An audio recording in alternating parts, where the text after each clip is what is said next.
Bonjour, j'ai l'honneur de vous présenter en quelques minutes les effets néfastes du tabagisme sur la santé humaine et aussi de vous proposer quelques mesures d'arrêt du tabac. Comme vous le savez, le tabagisme reste un très grand problème mondial de la santé humaine. Les estimations de pourcentage des fumeurs dans les pays en voie de développement sont beaucoup plus élevées que celles dans les pays développés. Aussi, les hommes fument beaucoup plus que les femmes. Et ça se voit selon les statistiques de l'Organisation mondiale de la santé en 1996. La fumée du tabac est composée de plusieurs constituants à propos de 4000 composés,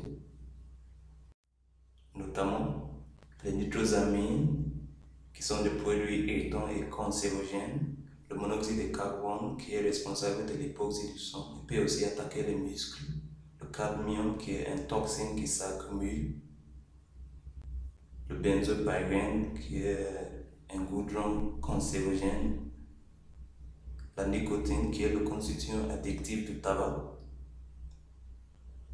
le polonium, qui est un produit radioactif, les dioxines, qui sont des produits cancérogènes aussi, et la choline, qui est un irritant. Ces composés sont responsables de 23 maladies liées au tabac qui sont réparties sur la totalité du corps. Par exemple, au niveau de la bouche et du pharynx, on peut y avoir un cancer. Au niveau du cœur, on peut y avoir une maladie coronarienne. Au niveau de l'œsophage et de l'estomac, on peut y avoir soit un cancer, ulcère. Sur l'utérus et l'ovaire chez la femme, ça peut provoquer l'infertilité, un avortement, retard de croissance, une ménopause précoce, un cancer du col utérin. Chez l'homme, au niveau des testicules, on peut y avoir diminution de la fertilité parce que ça va agir sur le spermatozoïde ou même l'impuissance. Au niveau des artères périphériques, soit une artère des membres inférieurs. Sur le cerveau, le tabac peut causer un accident vasculaire cérébral. Sur larynx et le trachée, ça provoque soit un cancer, une inflammation qu'on appelle laryngite. Au niveau du poumon, il peut y avoir le cancer du poumon, l'emphysème, une bronchite chronique.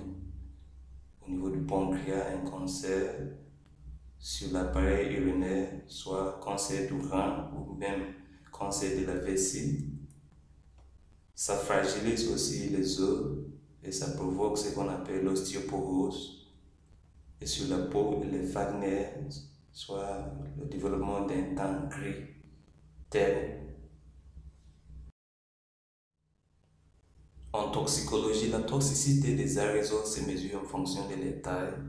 Et si nous regardons, nous allons constater que les aérosols de la fumée de tabac sont les plus petits par rapport aux autres aérosols. Donc, ça veut dire que ça pénètre en profondeur du poumon.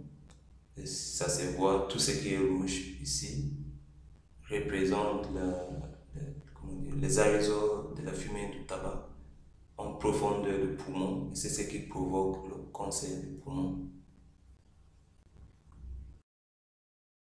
Comme vous voyez, le poumon d'un non-fumeur reste intact et sain.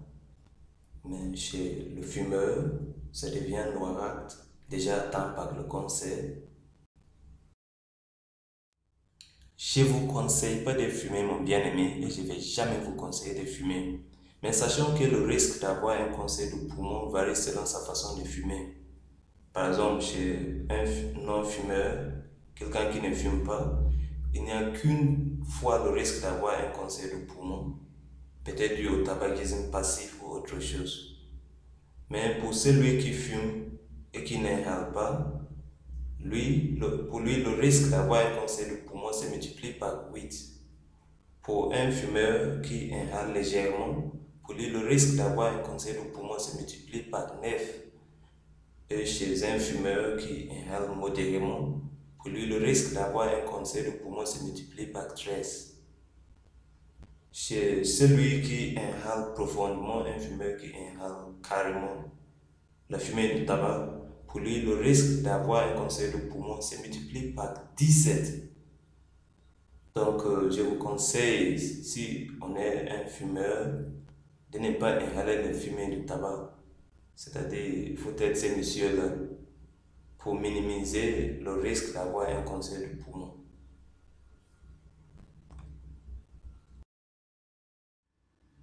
La fumée du tabac a aussi un effet très néfaste sur le système cardiovasculaire. Regardons un vaisseau sanguin normal, bien libre pour une bonne circulation sanguine. Pour celui d'un fumeur, c'est obstrué par l'effet du monoxyde de carbone qui scelle les parois internes longitudinales de vaisseaux sanguins, surtout des capillaires ou bien des artères. Donc, on n'aura pas une très bonne circulation et à la fin, on aura le manque d'oxygène et de nutriments dans certains tissus, surtout au niveau des membres inférieurs. Et ça provoque ce qu'on appelle la nécrose ou la mort tissulaire. Parfois aussi, ça peut même arriver au niveau du cerveau. Et dans ces cas, ça peut provoquer un accident vasculo-cérébral ou l'AVC. En plus de ces effets très néfastes sur le système respiratoire ou cardiovasculaire, le tabac peut agir aussi sur le système nerveux et on a par exemple mal de tête, troubles de la mémoire, nervosité, tremblements, modification de l'état de vigilance plus ou moins, aussi sur le système urinaire, soit un cancer de la vessie, et sur le système reproducteur chez l'homme, diminution des spermatozoïdes, ceux-ci sont souvent en augment, peu mobiles. Donc il s'agit d'une diminution quantitative et fonctionnelle du système reproducteur de l'homme. Et 80% des hommes impuissants sont des fumeurs selon les statistiques. Aussi chez la femme, un cancer du col utérin, le plus souvent, diminution de la fécondité, des avortements spontanés ou même des fausses couches durant la grossesse.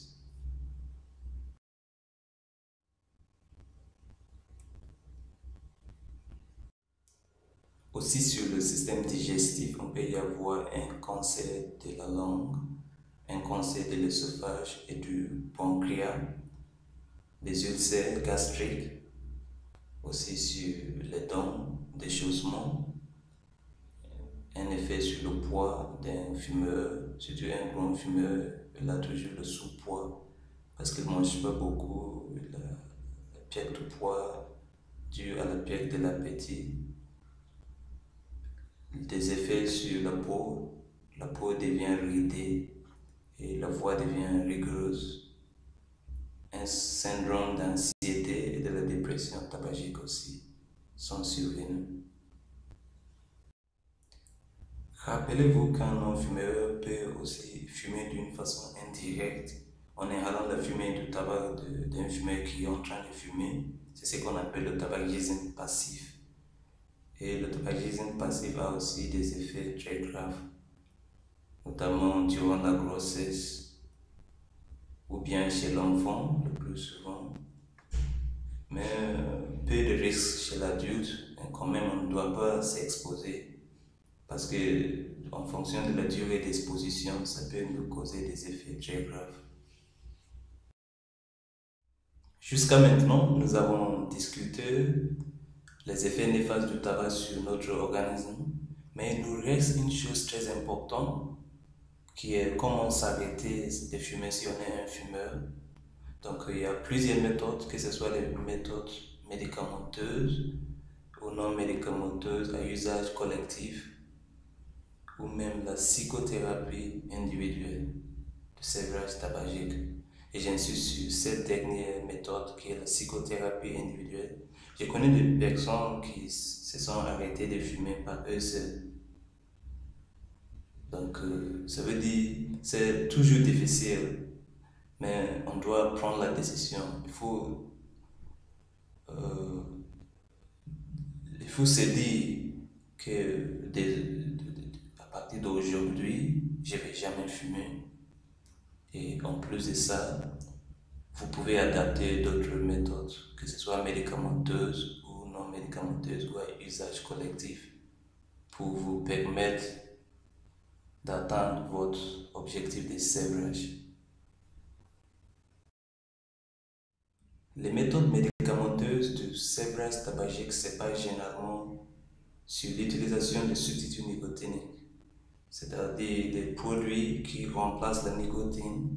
Et ces produits peuvent être sous forme d'une cigarette, comme ça peut être des comprimés, des médicaments à administration par voie intraveineuse ou même une gomme. Il y en a plusieurs. Donc, ce qu'ils font, c'est que ces substituts nicotiniques, ils nous donnent toujours la joie ou bien le bon humeur qu'on a toujours chaque fois qu'on fume. Mais ces substituts nicotiniques n'ont pas d'effet addictif ou bien de dépendance tabagique. Donc, au fur et à mesure qu'on c'est l'âge de cigarettes, on ne fume plus de cigarettes et on prend plutôt ces substituts nicotiniques. À la fin, on va s'arrêter de fumer définitivement. Mais une chose très importante, c'est que je vous conseille jamais d'acheter n'importe quel substitut nicotinique ou médicament par vous-même. Veuillez contacter le spécialiste qui est le toxicologue, celui qui va vous donner l'ordonnance de prendre n'importe quel médicament ou bien de prendre n'importe quelle mesure qui va vous aider pour vous arrêter de fumer.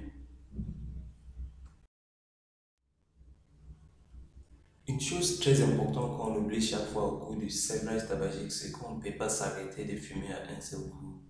Donc, si vous avez des parents qui sont des fumeurs, surtout des fumeurs dépendants au tabac, veillez de ne pas les arrêter à un seul coup parce que ça peut aboutir à des problèmes très graves, notamment la dépression tabagique et même la mort sur certains sujets.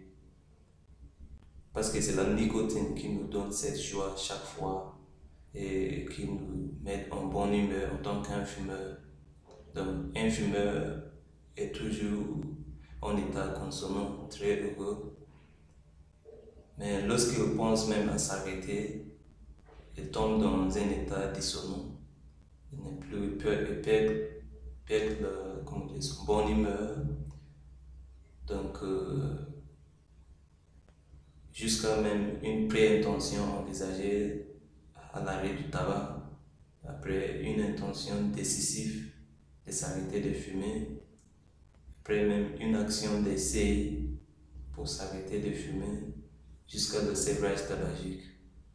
Et par la suite, c'est l'étape de l'abstinence. Au niveau de l'abstinence, on doit faire très attention parce qu'on peut avoir facilement un rechute de tabagisme. Parce que chaque fois qu'on fait des efforts pour s'arrêter de fumer, il y aura toujours l'envie de fumer.